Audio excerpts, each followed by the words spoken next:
মহকুমা অসামৰিক যিখন চিকিৎসালয় এখন অসমৰ ভিতৰত এখন গুৰুত্বপূৰ্ণ চিকিৎসালয়। ইয়াৰ বহু চিভিল হস্পিটেলতকৈ ইয়াতে অধিক পেচেণ্ট ডেইলি আহে। আমাৰ নলবাৰী চিভিল হস্পিটেলৰ নিচিনা হস্পিটেলত ডেইলি আউটডোৰ পেচেণ্ট 200, কিন্তু আমাৰ এইখন আউটডোৰ পেচেণ্ট 400তকৈ অধিক হয়। এটা বৃহৎ অঞ্চল সামৰি এই চিভিল হস্পিটেলখন, আৰু চিভিল হস্পিটেলখনত যথেষ্ট কৰণীয় আছে।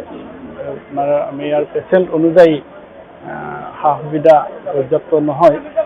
গতিকে আজি মই প্ৰথমবাৰ আহি হস্পিটেলখনৰ যিখিনি অভাৱ অভিযোগৰ বুজ ল'লোঁ,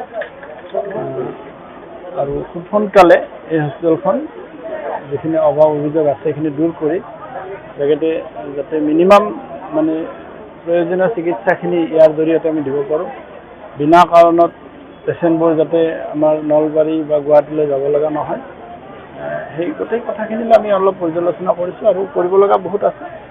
ষ্টেপ বাই ষ্টেপ কামখিনি কৰিব লাগিব। আমাৰ হস্পিটেলৰ পিছফালে আমি প্ৰায় 2 বিঘা মাটি নতুনকৈ লৈছিলোঁ। ব্যক্তিগত মানুহৰ মাটি আছিলে, ম্যাদী পট্টৰ মাটি আছিলে, তেওঁলোকক আমি বেলেগ জেগালৈ চিফ্ট কৰিছিলোঁ। কাৰণ হস্পিটেলখনত আমাৰ কেইবাটাও বিল্ডিং আৰু বনাব লগা আছে, মাটিৰ অভাৱ আছিল।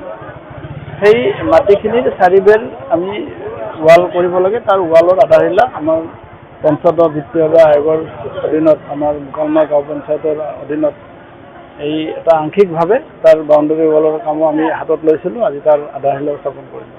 বৰ্তমান কি মুকালমা মেডিকেলত অপ্ৰীতিকৰ কিছুমান পৰিৱেশৰ সৃষ্টি হ'ব হয়, প্ৰশাসনৰ ক্ষেত্ৰত এই বিষয়ত আপুনি কেনে নাই, আজি মই জাষ্ট আহি গোটেইখিনি বুজ লৈছোঁ। হয়, ইয়াতে কিছু পেচেণ্টৰ অভিযোগ আছে, সেই গোটেই কথাখিনি আজি আমি আলোচনা কৰিছোঁ, আৰু এই গোটেই কথাখিনি আমি নিৰাময় কৰাৰ ব্যৱস্থা কৰিম। মহকুমা অসামৰিক যিখন চিকিৎসালয় এখন অসমৰ ভিতৰত এখন গুৰুত্বপূৰ্ণ চিকিৎসালয়। ইয়াৰ বহু চিভিল হস্পিটেলতকৈ ইয়াতে অধিক পেচেণ্ট ডেইলি আহে।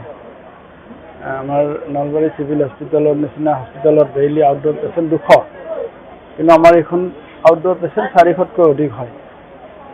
এটা বৃহৎ অঞ্চল সামৰি এই চিভিল হস্পিটেলখন, আৰু চিভিল হস্পিটেলখনত যথেষ্ট কৰণীয় আছে।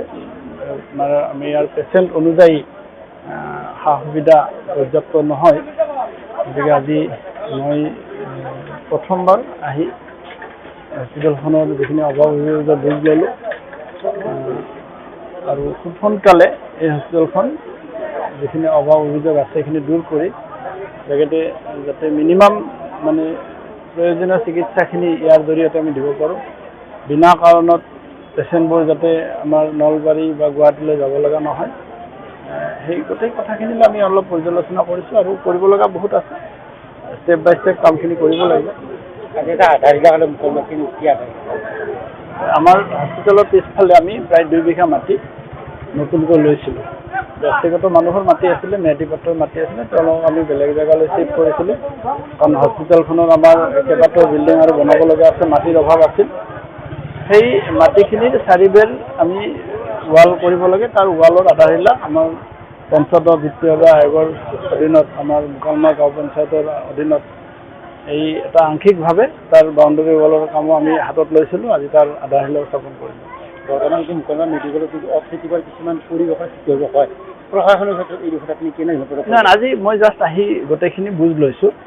হয়, ইয়াতে কিছু পেচেণ্টৰ অভিযোগ আছে, সেই গোটেই কথাখিনি আজি আমি আলোচনা কৰিছোঁ, আৰু এই গোটেই কথাখিনি আমি নিৰাময় কৰাৰ ব্যৱস্থা কৰিম। যিকোনো খবৰৰ বাবে যোগাযোগ কৰক 9181 307 221 আমাৰ এই নম্বৰত।